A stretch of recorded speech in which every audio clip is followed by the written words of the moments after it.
6 a.m., 23rd of June, 2024. I packed my bags with food and water, left the house, and started running. And I said I won't come back until I've run an entire marathon. And I had like a fitness tracker. This is a Whoop right now, but I used to have a Fitbit, which was linked to my phone, and it would tell me how many kilometers I've run. And I've searched up on Google how many kilometers is a marathon. And I said I won't come back home until my tracker says that I've run this much kilometers. And I just started running. I went to town. I went all the way out to Trafford Centre. If you live in Manchester, you know what that is. Like, I've wrapped around the entire city multiple times until I've run the entire marathon. And when I came back home, the next day I was genuinely so exhausted. For 2 days afterwards, I just couldn't get out of bed. I'm just like, keep in mind, I had no training. The only training I've ever done is go to the gym. Like, at that point, I did go gym regularly, but no marathon or cardio training. And to be fair, I didn't run the entire marathon. I was very tired because I liked cardio skill, I guess. So I would run when I get tired. I started like fast walking. The moment I get like the energy, I start walking again until I did it. And then I came back home, was extremely tired and exhausted for the next few days.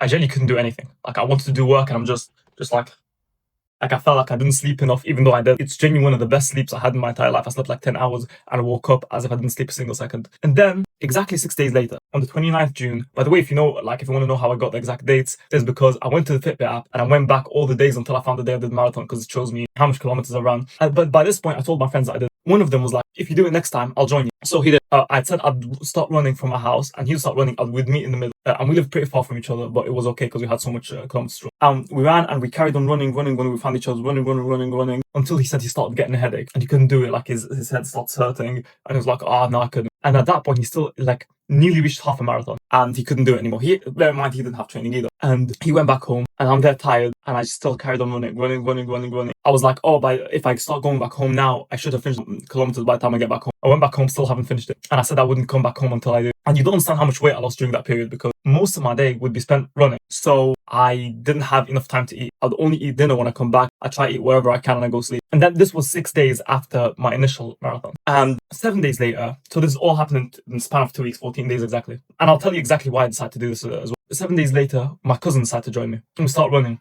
We run. When we finished around like quarter of the marathon, we started running back to his house. We ran. When he got back to his house, he was like, I think 2-3 kilometers away from finishing half a marathon. He was like, no, I'm too tired, I can't do it. I was like, it's 2-3 more kilometers, it wouldn't take that long. He was like, no.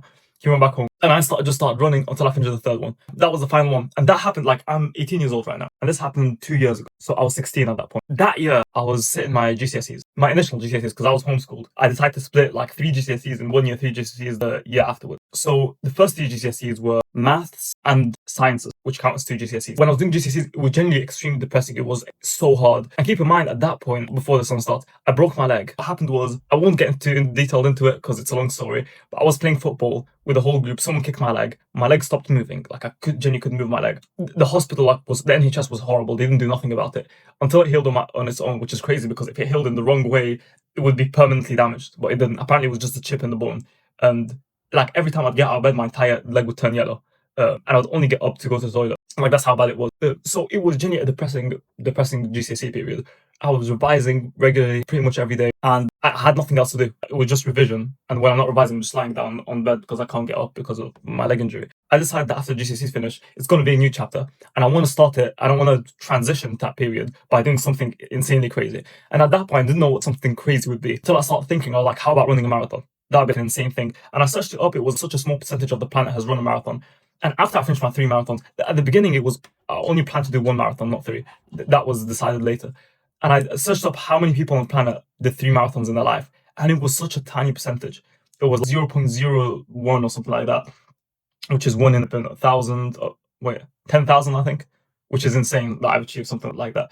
But so when the summer started, I just got in. I didn't think you really needed training. I only found that out later from seeing videos of people who do marathons. They usually train for a month. And of course, they actually go for a good time. I spent so long in those marathons. It probably went up to, don't start making jokes when I say it, it's 6 or 7 hours per marathon, which is long. And keep in mind, I wasn't trying to finish it as fast as possible. I didn't even time them. I think that's the estimate I make right now, because I did spend a lot of it walking, trying to fast walk when I'm extremely tired. But and thinking back, it was probably a very unhealthy thing to do because of how much stress you're putting onto your body, especially from a period where your legs didn't move for ages and your cardio is 0 because you're just staying in bed. The only cardio you're doing is getting out of bed to go to the toilet. That's pretty much it. But yeah, that's the story of how I did 3 marathons in 2 weeks. And I'm planning to do something crazy this year as well. So and I'm planning it out. I don't want to tell you guys yet. I want to make it exciting. So make sure to subscribe, like the video, and see you then. Bye.